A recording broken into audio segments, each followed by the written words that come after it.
What is up, everyone? Welcome to the next episode of the Non-Standard Podcast, where I go into it pretty good with my man, Dr. Ethan Jago.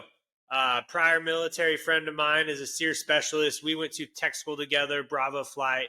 So I knew him back in the day. He was obviously a SERE guy for 16 years, worked other multiple government jobs, got out, is now a pastor. Has ended up getting his Master of Divinity, doctorate in ministry, obviously an amazing father and husband from Florida. And some of the things we just dive into right away, which he covers in depth and does an amazing job. We hit, obviously, you have to draw a line in the sand as a leader. Talk about networking and relationships is key. Always being 100% present at all times. We talk about leading by serving is a huge one as well. And then one of the last things we talk about is slow to speak, quick to listen. It is going to be great. His book that he covers, if I forget to cover it at the end, is Bob Hoffman's I Remember the Last War, and I'll add that in the notes as well. Again, if you take any benefit from this, if you learn any good leadership traits for your toolbox, all I ask is that you just share it with somebody else because that's how we are going to help this next generation of leaders. Both in the military, civilian world, wherever you are. It's just much appreciated. Give us a follow, a like, a share, all the great things to keep this going because I'm only just getting started. All right, we're about to hit this off, and you guys are about to have your mind blown. Here we go. It is time. Dr. Jago, how we doing, my man? Good, Beast Lamson. Do you still call yourself that? I don't. I still there are only a few people that still call me Beast to this day. Well, I feel like that was your self-given name. That was my self-given name. I still remember going into the flight chief's office at Fairchild and them having me explain my tattoo that said Beast 5 on there. When there was the original Beast of all SERE guys that was working there around that time. So love it. Oh, man. So just like I said in my intro, guys, Jago and I go way back. When I talk about being in the military for going on 18 years, Jago has seen the beginning of Little Manny, of Beast Lamson. Oh, dude, I don't even know what to say, man. Like, what do you remember a little bit about those times? Did we go through any phases together? I can't recall. See, I don't think we did. I don't think me and you were ever in the same phase element together. I'm pretty sure we weren't. I don't think we were. Because then I went to Bravo. What flight did you go to? I was in Bravo. Okay, so we were in Bravo. Yes, okay. I have a picture. We're on the back of a high stake bed, if you remember those. There's a picture of us like making dude, it's an old, back when we had those wind-up cameras and stuff like that I uploaded off this. No, you have access to it because I put in our little private Facebook page. But yeah, we were in Bravo together. I think that was it. Yeah. So for those that don't know, obviously in the military, most jobs you have a tech school. So Jago and I went through a tech school at Fairchild for Survival Evasion Resistance escape job, where we are taught how to be the best at surviving in any biome possible, evade and resist, capture. Oh man, I only remember telling myself back then, be the gray man. Like that was my tool to get through SERE, being the younger, least experienced guy there. And now it's going to change all new as I cross train here to TAC-P. But yeah. And then obviously you go down the path of, I say moving jobs, but finding your passion, going into ministry and diving down into that world after the military, which I think is crazy too. Yeah. All right. One memory that stands out to me. I don't know if you remember this. We were coming back from downtown Spokane. It was icy out. You're in your Nissan truck and we hit this patch of ice and we lost control and we were up high on this overpass. We banged to the left. And as we're coming to the right, I remember thinking, dude, we're going to flip over this thing. And I mean, I don't know how high up it was, but it was high. And I just remember like, oh dude. So I grab on to like the seatbelt and I'm tucking, like getting ready to flip over the thing. And it like had pushed your tires and like your whole axle shifted. Do you remember that? Yeah, it's one of the fun. We were watching a movie, me, you, Lindsay, and Reynolds, coming back at night over the Spokane, that river bridge. We hit some black ice, went left, and then we slid all the way right across the highway, hit that rail, and then just like sort of like stopped. It was like Jesus take the wheel moment. Like, Dude, that was a and trip, then we all man. sort of like stood there and looked around, and yeah, we got out, and all it did is it shifted my axles and my tires. It just like pushed them over, and we were able to drive back to base and just like think about our life from that moment on. I don't even remember what movie it was, but it was something probably stupid. Yeah, dude, that It was Twilight. that was a pretty scary movie. Nah, yeah, that's right. one of the best memories I have. Anyway, Yeah, of I all the digress. survival you learned, Of all was our that stuff, memory. it was that one. Cool. All right. So for those of you that are listening, for my script and obviously the way this flows is we're going to hit the 3 H's. And I talked about the 3 H's before because it was brought to me from another one of my friends who was asked this in an interview to become an officer. The person who was interviewing him asked him these 3 H's: hometown, heroes, and hardships. I added it to my leadership trait book, and now I use it in my podcast to start us off. And then we'll go into my leadership philosophy. We'll dive into those 4. Jago will talk about some that have applied in his life, or maybe he's seen where they've come from and how they sort of apply on the ministry side as well. And then we'll talk about some leadership traits he likes. We'll cover those, and followed by book recommendation, then wrap it up from there. All right, man, so let's dive down to this. Where is Mr. Jago from?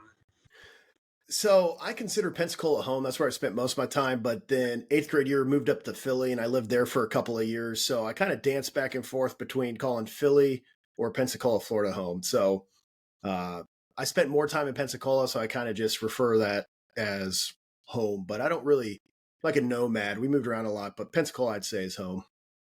Yeah, I remember you being a Philly guy when I was going through team. I think that's what I remember you telling us was the Philly stuff. Yeah. But we have a deep dive into Pensacola as well. That's like my wife and I's second retirement spot so far, just because it's just amazing there. And we have people there that we know we can go see and hit up whenever we are in town. Yeah, that's nice. So yeah, I like Panama cool. City Beach better. That's where I'm at now. And I didn't think I'd like it, but I love this area way better than Pensacola. Nice. So Panama is just further south, right? Along the east. Gulf. It's east of, yeah, I guess you could say east and south, but it's east of Pensacola by about 2 hours. Okay. Gotcha. Yeah, so not too far. Nice. All right. So that would be my hometown. So my heroes. Cool. Yeah. So there, when you ask me that, I had to really think, because I don't really have like any one in particular that stands out in my mind of like, yeah, this is the guy. But I would say, being a Christian and a Protestant specifically, is that the reformers who broke out of Catholicism back in the 15th or 16th century, a lot of these dudes were just like pipe hitters, man. Like some of these guys are getting burned at the stake, but they wouldn't compromise. And I think I would say that those guys are my heroes. And also the Puritans. The Puritans were the people in England that when the church in England became state ran, if you will, they didn't like how the government was telling them what they could say, what they couldn't say, how they could worship and how they couldn't worship. And these dudes just stood up against the government. It's like, nah, son, like that's not going to fly. We're going to worship God how we want to worship. And so I'd say the thing that kind of ties these guys as my heroes is their boldness and uncompromising character, which is what we need so much of today, is men that are willing to step up and have lines in the sand to know, I'm not going to cross this line. I'm not going to do this. Because I think men these days are just soft spine, cave into any kind of pressure, and they're not men of character and principle. So those, I would say, are my heroes of those guys. Yeah, that's a huge statement that I think is lacking, is that line in the sand for men to establish their roots, who they are, and their background. Too many times we see today, it's more of like you're succumbing to what's around you, just like please them. You're just like, I don't want to be an issue. I don't want to be a problem. So like, we'll just do whatever you want to do, just to make people happy. And we've seen, those people who have drawn their line in the sand, all we see is kickback. They're getting like punched in the face, or they're getting, like spoken bad about, or shadow banned or whatever. And so we see sort of the negative side of that, and we're not seeing why they're doing it and really the impact it should be having. Yeah. And so to put names to this, because I was speaking generalities, guys like obviously Martin Luther, who's like the kind of like the main reformer, but then Jan Hus, John Wycliffe, and then moving to the Puritans, Oliver Cromwell. If you haven't read about Oliver Cromwell, dude, he was the Lord Protectorate and ended up coming back. Dude, this guy was a Christian, but a general, hardcore combat. Read Oliver Cromwell, man. This guy was legit. Okay. And then Samuel Rutherford, who really influenced America's founding documentation with the Constitution and everything else. So Samuel Rutherford, Oliver Cromwell, Jan Hus, John Wycliffe, and Luther. Those are, I would say, the names of the dudes that I'd be like, yeah, let's go, baby. Now, I do have to ask, your passion for ministry and diving down that, like being in the military, I didn't really get to know you as, I say as well as I wanted to. Has that always been there in your life, or when did that, dude. I don't know, Dude, I got saved during our integrated phase, if you remember that. So for those of you listening, this was the last phase of SERE training. And we thought we were going home because graduation was just like around the corner. We jump in the bus and they play, and this is like the joke within our team. They played Semisonic song Closing Time. Do you remember this, Lamson? When we're on the bus, we're seeing Closing Time. We're being on the bus and everybody just like excited. Yeah. And then, that moment was so, I got goosebumps just like thinking about it. But yeah, they pull up, they stop the bus, like, all right, guys, get out. And we get like this motivational pep talk, like, yeah, we finished, we're done, we're going to graduate, we're going to get our berets. And then he's like, all right, I remember this, Todd Foster's like, all right, now you guys are going to start survival by yourselves for an indefinitive amount of time. We're not going to tell you. So they stripped us down to our CMFM, our Sophie shorts, and put us in like this, I describe it as like one of the thin layer Sherwin-Williams painter suits, but it was like that summer weight flight suit. And then they grabbed our knives, they doled them out, they gave us a couple things, and then they kicked us out. And we had to maintain a head high fire at all times. So if you were short, that was awesome. But if you're tall like me, it was miserable. And dude, I'm jobbing it all out, thinking, man, this sucks. I thought I was going to go home. And I'm sitting out there by the fire. And then that's when I realized that I was not a Christian. I was not a believer. I gave my life to Christ. And then it was a couple years after that I felt like a general pull of like, God might be moving me into the ministry, but I didn't want to go into the ministry. My dad was a pastor. I saw how toxic the church can get. And like a lot of people who might be listening, like, yeah, dude, church is full of a bunch of hypocrites. And I've been hurt by the church. 100%, dude. Yeah, the church is full of hypocrites. I'm one of them. You're one of them. We're all a hypocrite in some way, shape, or form. But then there comes a point too where I was just like, what's the point of life? Like everything that we're doing right here, it's temporary. We all know that we're going to die. And I think a big lie that we all buy into is that we're somehow going to live forever. And so there needs to be some kind of substance and purpose of why we're living. Why am I even existing? Why am I still alive when some other guys that I know have been killed or have taken their lives? Like, what's the point? And then it was slowly over a course of several years that I started feeling this. And then it was when I was in Iraq in 15, 16, I was outside Mosul working with Kurdish and YPG and some other stuff, setting up evasion and escape lines and stuff like that. I read this book called Am I Called? And it's this book written by this guy about, we're asking the question, but really it's a book to try and convince you not to go into pastoral ministry. And so I read the book, and there's a point in the book where he's like, if you're still reading this and you're not thinking, yeah, I want to toss this book, then you might be called into pastoral ministry. And it was that book that like solidified, like, yeah, I know that this is what God is calling me into. Because originally, and I don't know if you ever knew this, I enlisted originally into the Army. I was going to they didn't have the 18 X-ray program at the time, but it was going to go into SF. And I came home, I went through MEPS with the Army. I had a ship date and everything else. My mom pleaded and cried with me, please don't join the Army, go into the Air Force. I'm like, no, I want to go into the Army and I want to spend every single year that I'm enlisted in war. Like, that's what I really wanted to do. So she goes, look in the Air Force. I said, I don't want to fly planes. I didn't have a college degree. So I went to the Air Force. I said, all right, what's a job you've never had anyone go into? What's a job that you've never had anyone pass? And she handed me a VHS cassette tape. And I'm like, what the heck? And this was in 2005. I put in the VCR and adjusted the tracking and watched some dude run around the woods painted up. I'm like, oh, dude, this looks legit. Like, this is like behind enemy lines level stuff. And so I enlisted, shipped. in basic training is when we had that brief where they would bring in the special, what's called now special warfare recruiters, and try to convince you to like enlist in their jobs. And then I sat through the TAC-P, combat control, PJ. I'm like, dude, that's legit. I can't wait to hear the SERE guy.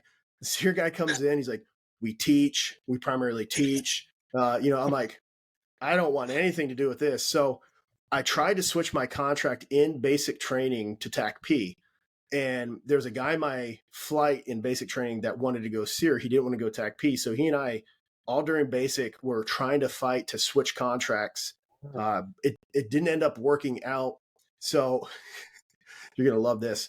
What the career advisor told me, they said, okay, SERE's a volunteer job, even though you got a guaranteed contract. Once you get to the selection course, just say, hey, I opt out, and then we'll reclassify you and you'll switch to TAC-P.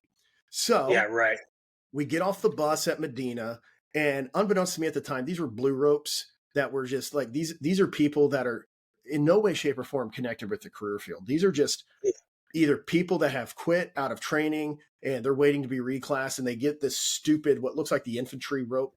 And I remember getting off the bus and they start PTing us and everything, like screaming at us. I'm like, yeah, this is what I'm talking about. Like, who wants to quit? I'm like, yeah. And they're like, you want to quit? I'm like, yeah, I want to quit. And they're like, why do you want to quit? I said, I want to go TAC-P. Again, these guys were A1Cs, maybe a senior airman. I was an airman basic.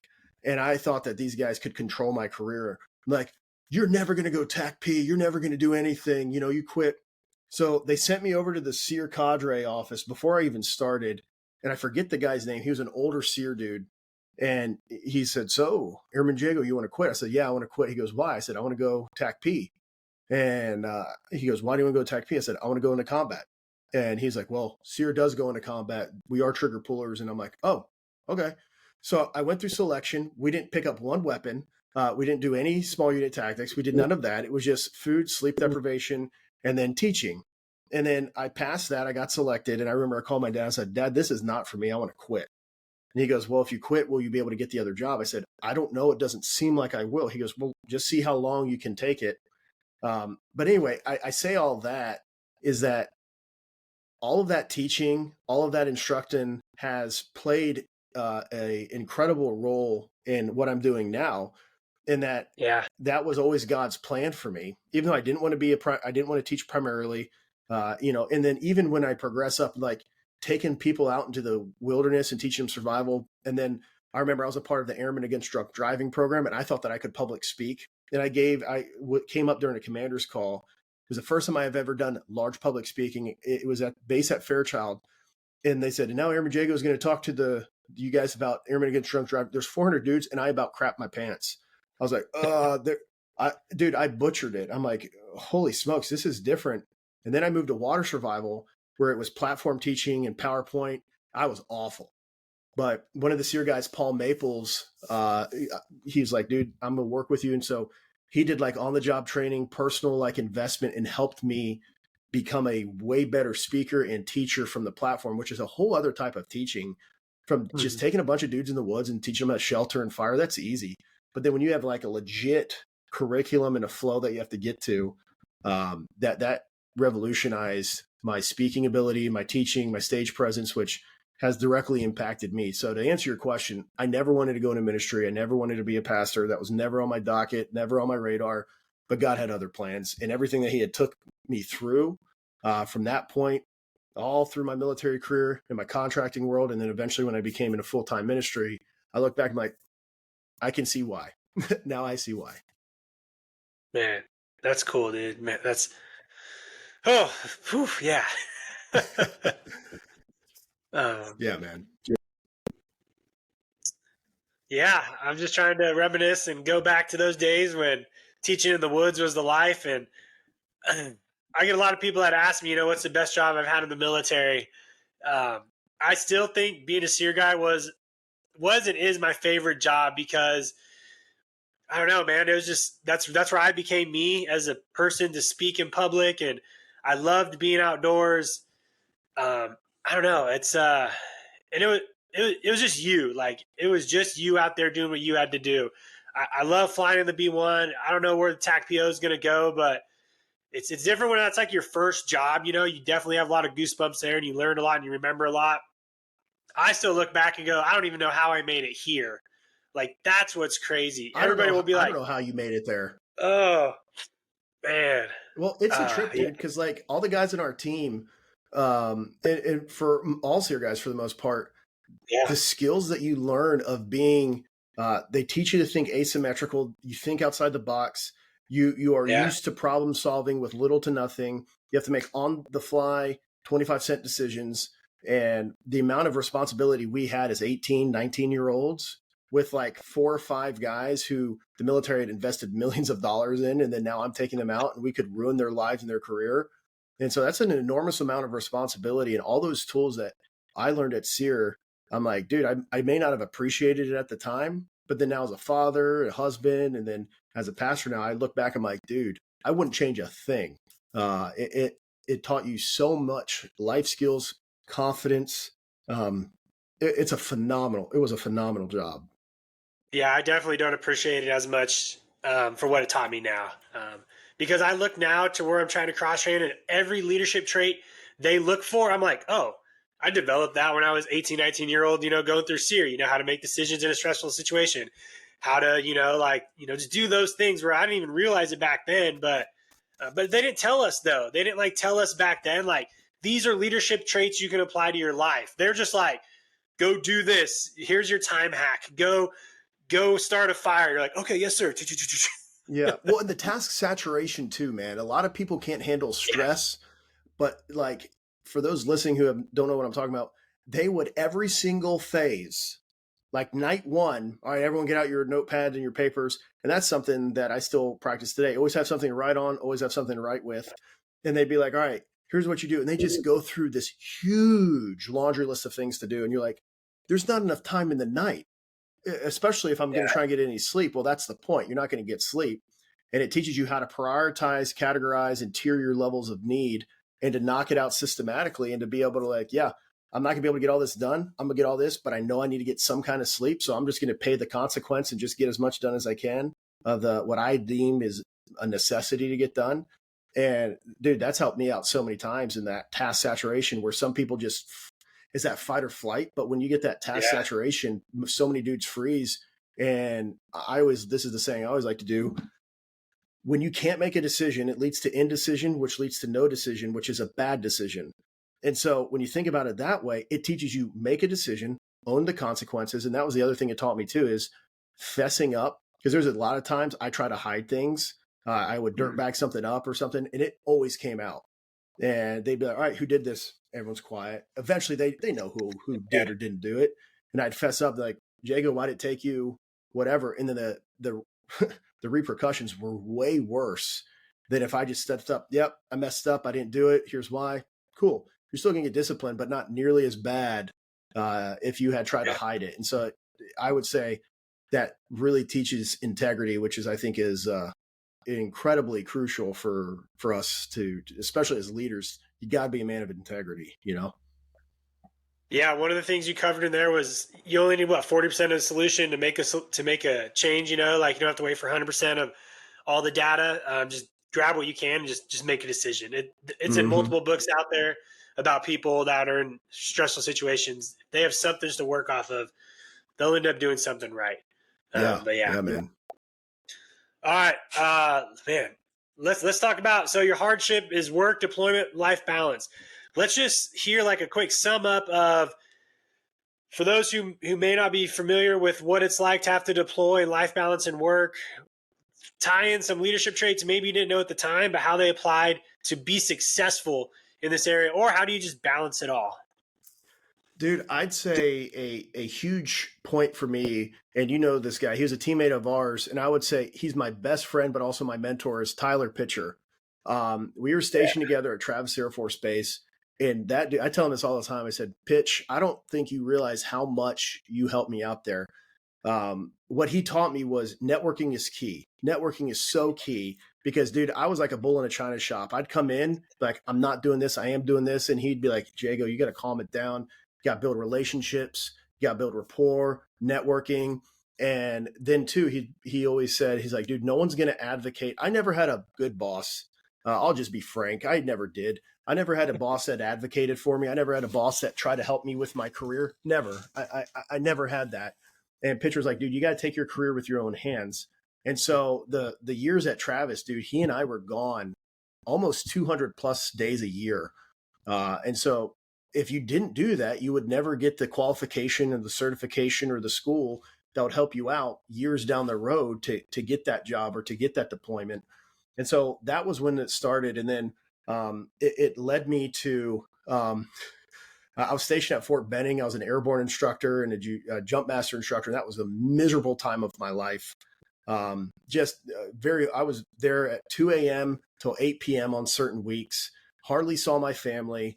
And it really taught during those hard times of deployments, TDYs, long hours, is when you're home, you need to be home. You need to be present. You need to make the best use of your time. And not so many times we have every excuse to come home as a dad and our kids like, hey, let's play. It's like, no, dad's tired. But dude, those are gifts that we've got. I need to steward my children. I need to spend time with my wife and finding that work-life balance. And then also too, not letting my career and my ambition, because just like you, dude, I'm a very ambitious, very goal-driven individual, where that can overtake and like envelop every aspect of my being at the cost of my family.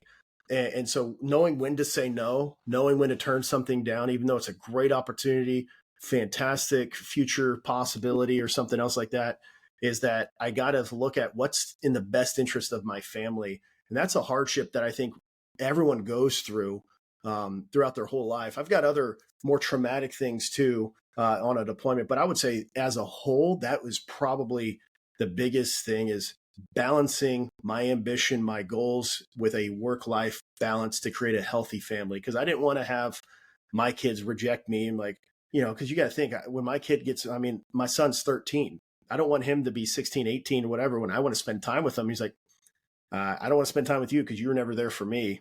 And be like, oh, well, why does my son treat me this way? Or my kids treat me this way? Or my wife treat me this way?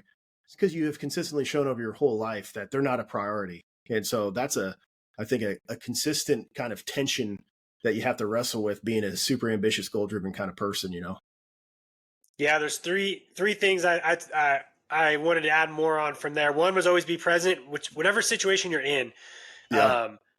Right, you can't multitask at everything, but you have to be present where you're currently in. And I've been reading books and learning about it as well. And it can be as simple as, like you said, when you're at home, you're just at home. You're doing what you can do at home while work may still be there. Like this is the present time. Be present here. And then also balance. I don't think we will ever be balanced at everything, but we have to choose in our life at that time what to balance out first to take that next step. Hey, is family balance? I need to, so Matthew McConaughey and Ed Milet talk about this a lot in one of their podcasts is, family, faith, friends, finances, and something else. And he talks about it's like red light, yellow light, or green light in all five of them. So like if one's in the red, you got to focus on that one until it gets up to green or yellow. If one's in the green, you're balancing it, but it might fall to yellow while you're moving one in the red. So you're never going to have everything in the green, but you have to choose where you're at now to move one up or move one back down to be, you, and to be present in those things as well. And then the last thing was, let's see, you talked, present. Shoot, I forgot what it was. Dang. But also the relationships. Relationships is huge. And that goes into one of my leadership philosophies is build relationships based off trust and care. Because I have seen in so many problems that come up in the military, if it's dug down into the deepest level, it'll probably be fixed based off of a relationship with whoever caused that problem or messed up to begin with. They probably didn't do it because nobody cared about them. Nobody was helping them. Nobody wanted to see them do it right. And so it just trickles up from there. So with that, we'll jump right into my leadership philosophy. Like I've said before on other podcasts, I developed this going through in the military. It's called ACSC. It's sort of like the Masters for Officers course. And in the first class, it's a leadership class. And so I was pretty excited because I'm in that part of my life where I'm like, oh, this is cool because I want to be a better leader. What better time than to do this? And so you have to come up with a leadership philosophy on what you would tell a commander in a short sentence or few, how you're going to take charge. And so I've developed 4 traits that I think leaders can pass on to other people to keep them motivated. And it's lead by example in all we do, to be selfless, you have to be selfish, build relationships based off trust and care, and then challenge the road in front of you by getting comfortable being uncomfortable. We've already covered a couple of those. Relationships are huge, not just with people, but with yourself. If you can take care of yourself, you can move on as well. But out of those four, are there any of those that pop out to you in the ministry side, the military, that maybe you didn't notice back then or you notice now? Well, one thing is, I've never read a book on leadership. My whole leadership philosophy was derived from watching through like the art of negation of what I don't want to be as a leader. What I don't like, I will not be this. I will not do this. I will not go here. I will not act this way. And looking at your leadership traits here, I think what you've got is really good. I think leading by example and all we do is key. I had one boss that said, Ethan, I'm going to give you a bit of leadership advice. I'm like, all right, dude, whatever. What are you going to say? He's like, when you're in a leadership position and there's like a task, right? Like, let's just say filling sandbags. You start there filling sandbags, but then you disappear because you don't need to be a part of the group, but then show back up at the end and help them finish it up. And they'll never know that you weren't there. They'll think that you're there the whole time. I remember thinking, dude, you're an idiot. Everyone knows for a fact if the boss is or is not there. And I think by leading by example is you model what you want people to replicate. And so I can't expect people to do or perform to something that I'm not willing to do or perform. And by leading by example, I will never ask somebody to do something that I'm not willing to do myself. Especially now as a pastor, there's this whole conception of pastors and what they do and what they don't do. Bro, I'm out here declogging toilets, mopping floors. I'm not going to shirk that responsibility to somebody else when I'm perfectly capable of doing it. And so my staff have seen it. Other people have seen it. And that way it's like, hey, if I ask you to do this, you know that if I had the ability right now, but something else has tied me up because I'm the leader, you know that I would be out there doing it. And so when you lead by example and you're modeling what you want people to replicate, they're going to be way more in touch with you as a leader. They're going to respond better to you. And then also too, man, I mean, you're going to build this relational rapport and clout with those that follow you because you've led the example. You're not that. And we always hear this colloquialism as, do what I say, not as I do. That's garbage, dude. Like you need to be about doing what it is that you say that you're about. So if you say that you're a leader and you say that you care about your people, talk is cheap. Show me. You can sit here and put little dainty morsels in my ears and say and sing my praises, but then how are you demonstrating in action that I am being cared by you, that you're here for me? Because as a leader, you lead by serving. You don't lead by just like, follow me. A good leader is leading and is only as good as the lowest common denominator. And by leading, you have to serve. If you're not serving your people are not going to want to help you. And your leadership is only if, and I always say this too, anytime that you have to remind people of your rank, your title, or your position, you've already failed as a leader. I don't know how many times I've had someone say, I'm a captain. You have to, it's like, clearly, if you have to remind me, something has severely hurt you. So instead of saying that, and when you're having to vocalize that, they know you are. So if you're not leading them in every aspect of the way, they're not going to respect you. They're not going to, they'll do it, but they'll do it begrudgingly. And that creates a toxic culture of staff, that creates a toxic culture of synergistically working together. But when you lead by example and you do everything to the best of your ability and you don't ask anybody to do something that you wouldn't do yourself, it goes a lot better. Yeah, I think you hit it pretty good. We tend to base our leadership traits off what we don't like or what we see people do wrong, which is crazy. Like I didn't even think about that. And I was like, man, that's true. Like I look at all my leadership stuff and I was like, oh, I don't like what that guy did, or I don't like what that guy did. Like, it's weird. Like why not just take, and that's how it is. Like you ask 99 or 100 people who's the worst leader they've ever worked for. They'll name off, somebody in probably a heartbeat. But if you ask another 100, only maybe 5 will say, if you ask who their greatest leader was, it's probably going to take a couple seconds or potatoes, because we just don't remember those people like we do the ones who had a negative impact on us, which is, I don't like how that's thought of, because now that's how we're living our leadership characteristics based off of, is what we don't like. But you could Yeah, rewrite that script though, dude, because there's other leaders that I saw that I'm like, dang, I wish he was my boss. I wish that yeah, guy. I wish I could fall under that guy, because you see the way that they're treating their people and everything else. And what it is that eventually, in one way, shape, or form, every man will be a leader in some sort of fashion. The question is what are you doing now to prepare yourself for when you are in that position? Have you thought through and have you processed your philosophy of leadership? And I think too often people don't. The fact that you've got this great list here is fantastic, because you've actually thought through it. You've actually put to paper your thoughts, because if it's just up here and you've never articulated out here or by writing, it's not going to help you out. So you got to know, like, what are my ethos? And yeah, those ethos is what's going to help you in every aspect of your life, whether you're a boss in some organization like you, a major or something else like that, or you're just a dad, or you're a coach of a soccer team, or whatever it is. That helps you out a lot. Yeah, that's the way I look at it. We were talking about making decisions, right? Like, for me to make decisions now, since I have these 4 traits already ingrained in me, it helps me make a decision that much faster, because I know, is this decision based off of leading by example, relationships, being selfless, taking an uncomfortable road. Okay, cool. They all sort of guide me into making a decision even faster in those stressful situations. So that's why it was cool for it to come up with this, because now as I teach it to other people, or other people understand, like, oh, I never even thought about having just leadership traits in my hip pocket to make decisions. It's usually more reactive than proactive when it comes to making those decisions. Um, Yeah, man. but yeah.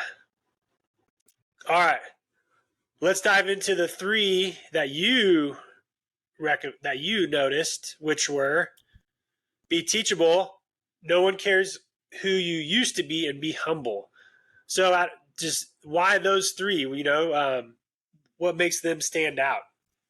Dude, I remember being in a room when I became a government contractor, and there was this dude who had been there, done that on every possible continent in any possible kind of scenario. And he was the quietest dude in the room. And there's a proverb too, that even a fool, when he keeps his mouth shut, is considered wise. I realized that when a dude's sitting there running his mouth about all his exploits and everything else, they're basically stating and showing everybody their insecurities. And one thing that I've realized is you can always learn from everybody.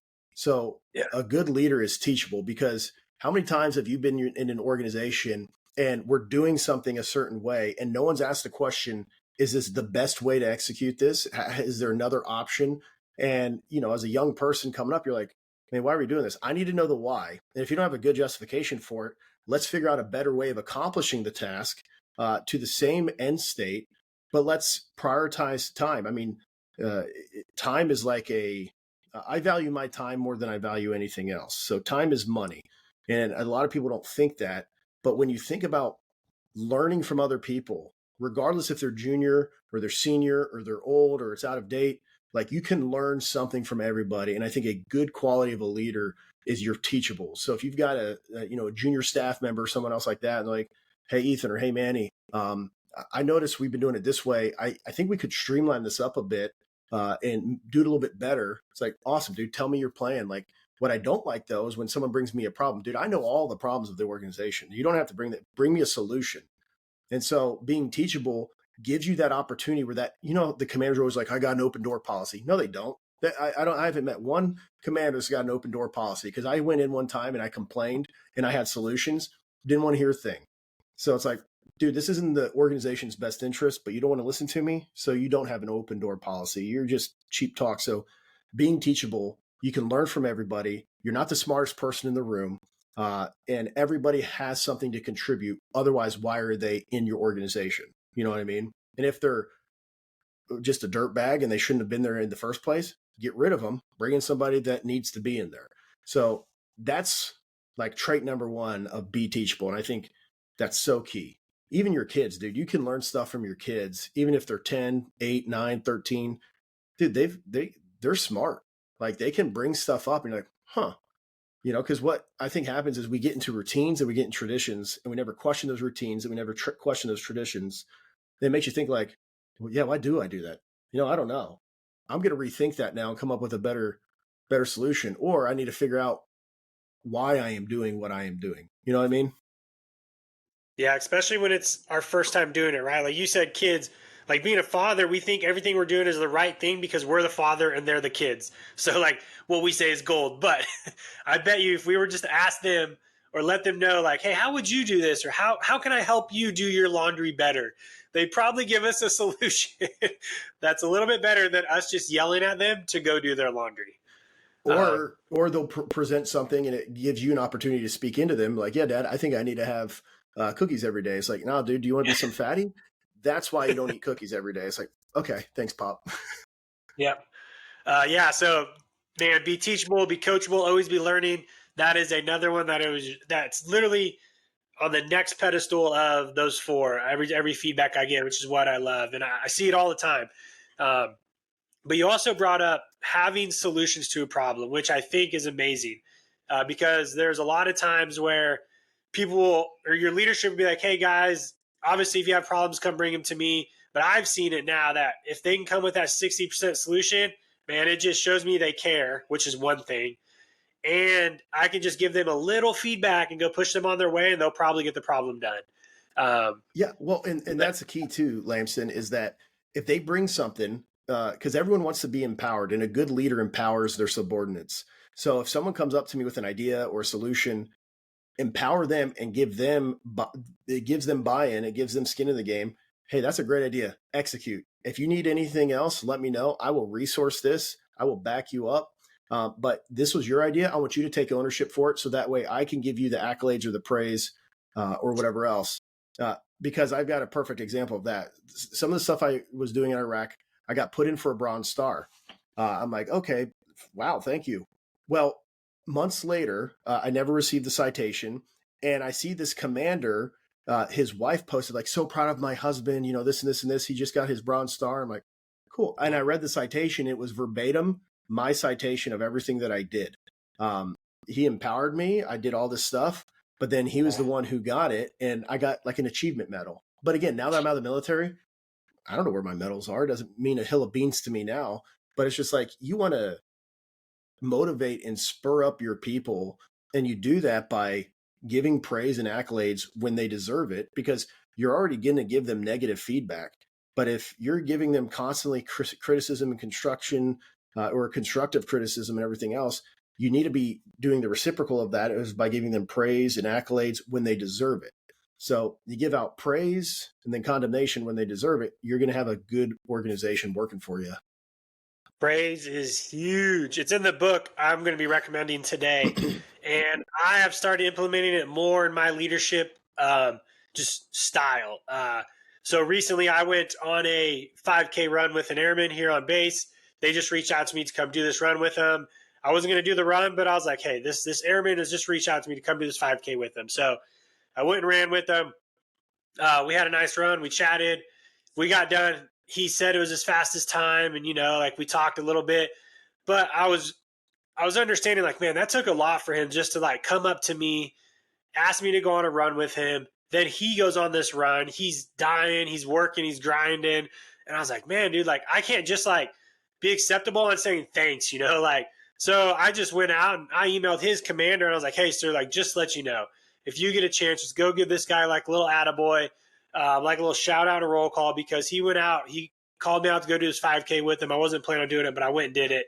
And I'm thankful that he did, and so one of the quotes is be hearty in approbation or something. It's like an old school line, but it basically just means praise in public, but criticize in private if you have to do that. But because people want to be noticed, they want to be acknowledged for the things they did, and sometimes we take that for granted so much in the military. I'm like, and it could be a generational thing now with all this new generation having to want the accolades and want the recognition. Like, so my kids, man, they're exact opposite when it comes to being praised in public. So Connor, he'll play a whole sports game and never once acknowledge my wife and I are in the stands. Never. He'll never look at us. He'll just play his game all in. And we're like, dang, dude, like, I want to give him like some feedback, like let him know he's doing good. Nothing. JoJo, the exact opposite. Every 2 seconds, she'll look at us. How am I doing? How am I doing? How am I doing? And we're like, yo, you're doing fine. Just do what you got to do. But it's just like one of those things where my wife and I just laugh. Random tangent. But yes, good. Praise in public is a huge thing. All right. Yeah, so The second one is, this one helped me out a lot, is no one cares who you used to be. Especially guys in the military and as leaders and stuff. Like, transitioning out of the military is tough. Your camaraderie, you watch all your buddies promoting and getting PCSs and TDYs and deployments. You're like, dang, I missed that. But like, that's not you anymore. And nothing that drives me, I call it the Uncle Rico syndrome from like Napoleon Dynamite. Oh man, if coach would have put me in, we would have won state. Is how many of us have ever had a leader or someone else where they're always talking about something in the past, or, your grandparents or your parents, like, or it's like, well, back in my day, we didn't have, or this and this. It's like, when your identity is so wrapped up into one moment or one thing or whatever else, like, you become an ineffective leader, because then your whole identity is built up around that. But what happens when you no longer have that? And that just can decrease your motivation, is by remembering no one cares who you used to be. What people care about is what you are doing right now. You can talk about, I remember I led this huge organization, or I made all this money, or I did this. And a lot of people in the military did that too, because apparently everyone before they joined the military was insanely successful, made tons of money, was just on their way to stardom. But then they had to join the military. It's like, if you were so successful, why did you join the military? Shut your mouth and just be present with what you've got. And so that one helps keep me in check, is that you can use those past experiences because that's formulated and made you into the person you are today. But don't like be that guy or that girl that is consistently bringing that to the forefront of the conversation. Because then people are like, cool, dude. I know that if all you did was talk about when you walked on and you played football, like, yeah, dude, I've got a ton of respect that you did that. That's incredible. But it's like, move on, bro. Like, you're still living back in early 2000s. Like, we're in 2024, son. Like, have you not done anything with your life since then? Because I feel like when you are consistently living in the past, that is subconsciously showing your people, I've done nothing since then. I've just been merely creeping by in my existence. And so when you can go back, bring in a principle or a story or something, an experience that has helped shape you into the person you are, but then apply that to why does that matter today? Why does that matter with the situation you're dealing with right now?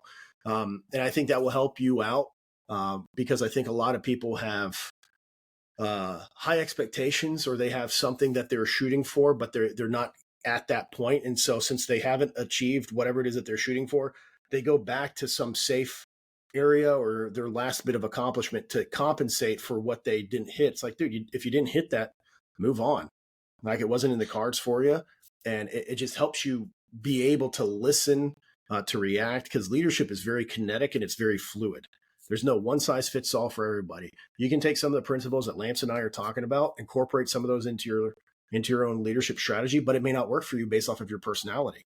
And so you've got to adapt to each organization that you're at, each base location that you're at, each job that you're at, and use those principles that you have, but then be willing to flex with those and not be stuck in the past to define your current present, Yeah, I think you hit it hard. It's hard not to talk about the past in those times, because when we want to talk about the future and we're not there, we feel unsuccessful. But that's what, like, that's the challenge, right? Like, I shouldn't have to live on my past to get to where I'm going. I should focus on my future to get me there. Because if I just keep looking back in the past, I'm never going to get to where I want to go. And that's a huge humbling moment, which is your third topic you talk about, is being humble. You can still talk about your future and talk about your aspirations in a way that motivates you and builds off of your past. But I still think that's where being humble comes in as well. Humble is a tricky word. It's definitely a tough one. So what do you got for, like, what is humble? How do you build it? How do you catch yourself? Because humble can lead to, cockiness or something like that. So how do you stay within that humble bubble? So, I mean, there's definitely a false sense of humility. And again, I use this same terminology when you have to remind somebody you're a leader, you're failing. But when you have to say something like, yeah, Lamson, I'm a humble guy. No, you're not. Because if you're having to tell me that you're humble, that tells me that you're not humble. And so what humility is it's not like this false sense of humility, but it's thinking of yourself less and thinking of others more, which is also a biblical principle. But then on top of that too, is that by not thinking you're the smartest person in the room, by not thinking that you're the brightest star in the sky, by not thinking that You've got something to say and everybody needs to hear it. One thing that I always, and you're going to like this, is the amount of times I've been someplace and I see a bunch of men trying to start a fire and they're rolling up newspaper or something else like that. My wife looks, she's like, why don't you go like show them how to make a fire? I'm like, look, they're working through something right now. They know my background. If they want my help, they can ask me. And by you not always asserting yourself, now there are times in which you do need to assert yourself if it's life threatening or something else. But for the most part, don't say anything unless someone asks you, hey, Ethan, what's your take? Lamson, what's your take? But when you're constantly just throwing up all of your different opinions on stuff, when you have word vomit and word diarrhea, people are going to not hear or be wanting to hear you as much as if you're a person of few words. But when you do speak, there's some weightiness to us, or you allow them to ask you, hey, Lamson, what's your take on this? I'm trying to up my max reps and my PR and my bench. Like, what's your take? But like, if me and you go to the gym and I'm sitting there and you're watching me and I've got a bad form and I'm going to hurt myself, I would hope that you would speak up. But if I'm not having a bad form, I'm just not doing it exactly as you would do it. Wait for me to say, hey, Lance, I know, dude, like this is kind of your MO. Hey, can you give me some feedback? Dude, one, your ability to be able to help influence and to teach that person is going to rise significantly than if you're like, hey, Ethan, hold up 1 second. What, dude? Hey, tweak your hand this way, move your thumbs this way. Then when you push, do more pushing from here and less from here. I'm like, whatever, dude. Like they're not going to be as susceptible to hear you and to want to learn from you. And so humility, it's a tough thing to do. And it takes time. It's not something you're gonna be like, you know what, I'm gonna be humble today.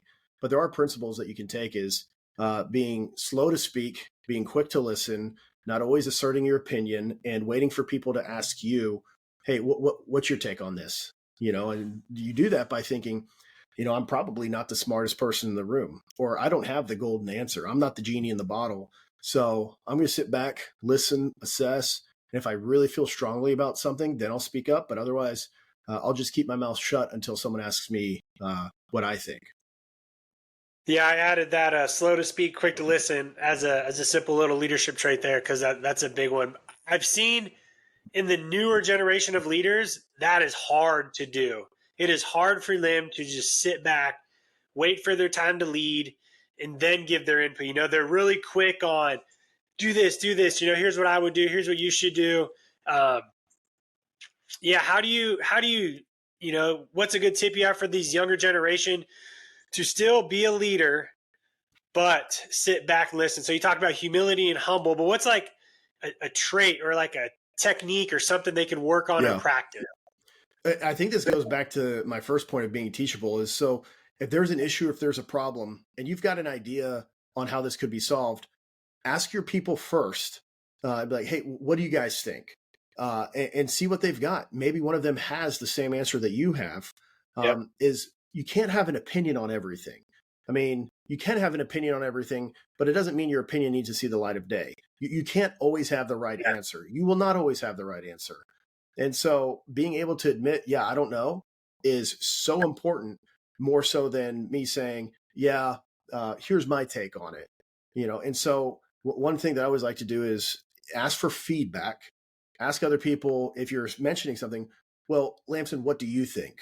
And be open to hearing him say, like Lamson might say, yeah, Ethan, I disagree with you on that. And me not being offended, me like, you know what? You actually got a sound point. Is I think so often we get so stuck in our mindset that we're not willing to hear the other person out, where Lamson may have something really incredible that could really enlighten my mind and be like, dude, that's legit. But if I think that I know everything, I'm never going to be teachable. And like all these three that I have, they all kind of coincide. It's like a chain. And if one kink of that chain breaks, my leadership philosophy will go out, because these are like the main headings. And underneath these are several other subheadings with this. And I think that's just critical, is asking for feedback from your subordinates. People are like, well, isn't that a sign of weakness? No, it's not. It's a sign that you care about their opinion on something, or you're giving them the opportunity to weigh in, which gives them buy-in, skin in the game, motivates them, and feels like, yeah, I'm a part of this organization. Like I actually have a seat at the table. Yeah, I think getting their solution to the problem is key. Nobody's going to care at the end who came up with the solution when it's done, right? Like most leaders think their solution has to be the only solution. But if you were just to like ask everybody their opinion, get the best solution, work through the process, get it done, get praised at the end, it's, like that praise isn't going to come back to that one person who made that solution. It's going to come back to the team that got it done. So as a leader, we have to be able to sit back, put our solution aside, even though someone will say the same exact thing that we may want to say, but that's where, because later on down the road, they're going to be the ones taking over. They're the ones moving forward. So they have to be able to move into that position. And that's what you're trying to set them up for.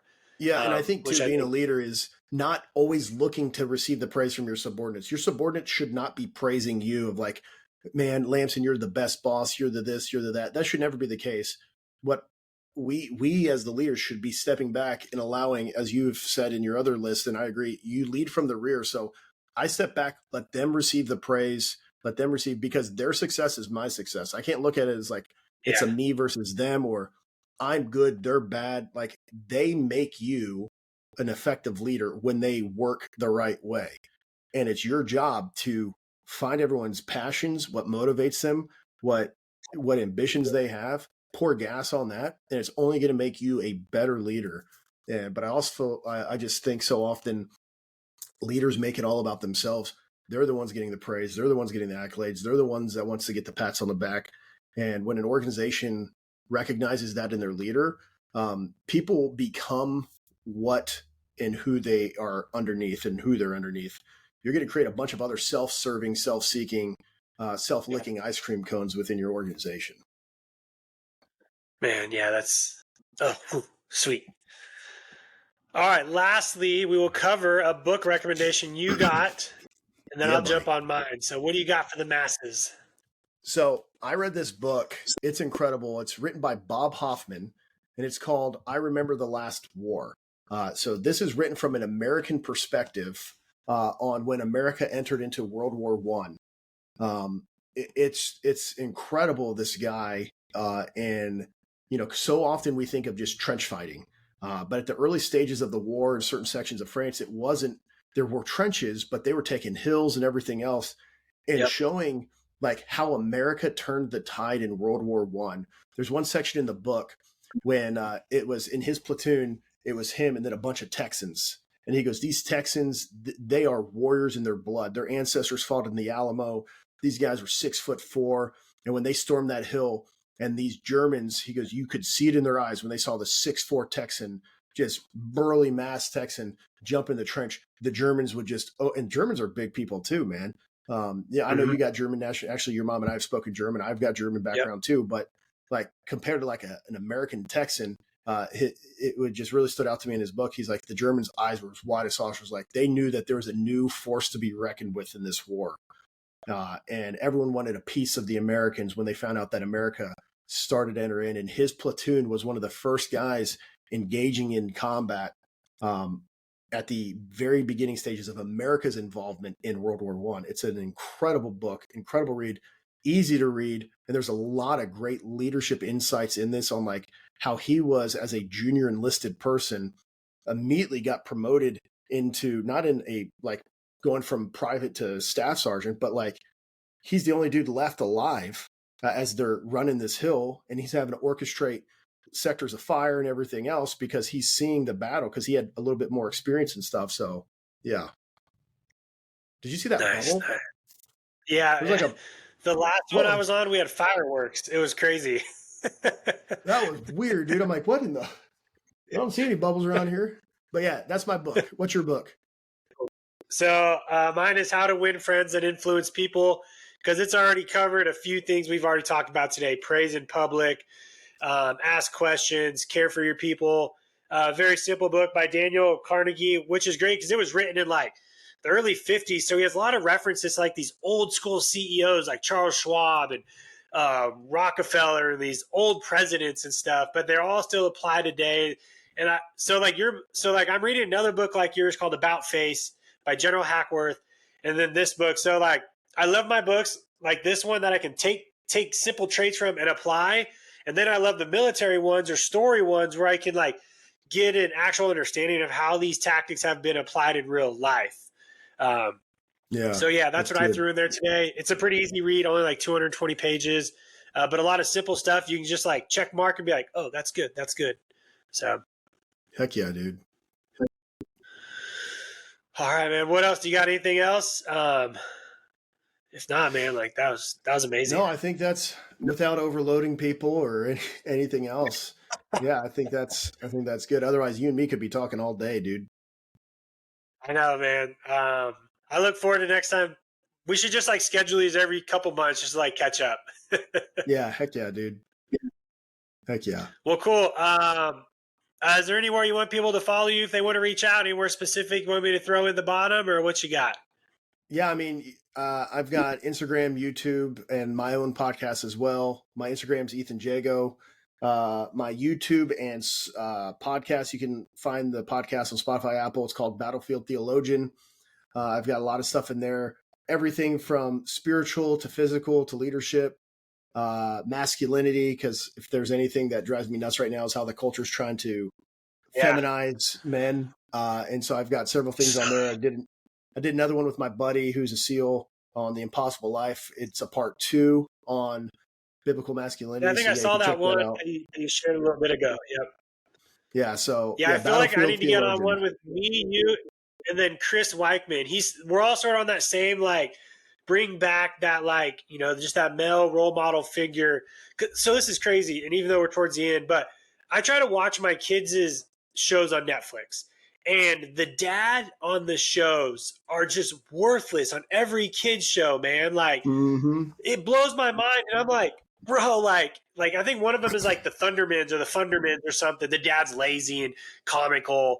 And I'm just like, what is going on with the dads in these TV shows? And that's like the little things that are just like out there. And I'm like, dude. It's a bunch of propaganda, dude. And if you're not careful and you're not watching what your kids are watching and you're not a strong leader, role model. Yeah. Dang. Well, all right, man. I'll let you get back to it. Until next time, my man. Yeah, thanks for having me, bro. Yes, sir. Yes, sir.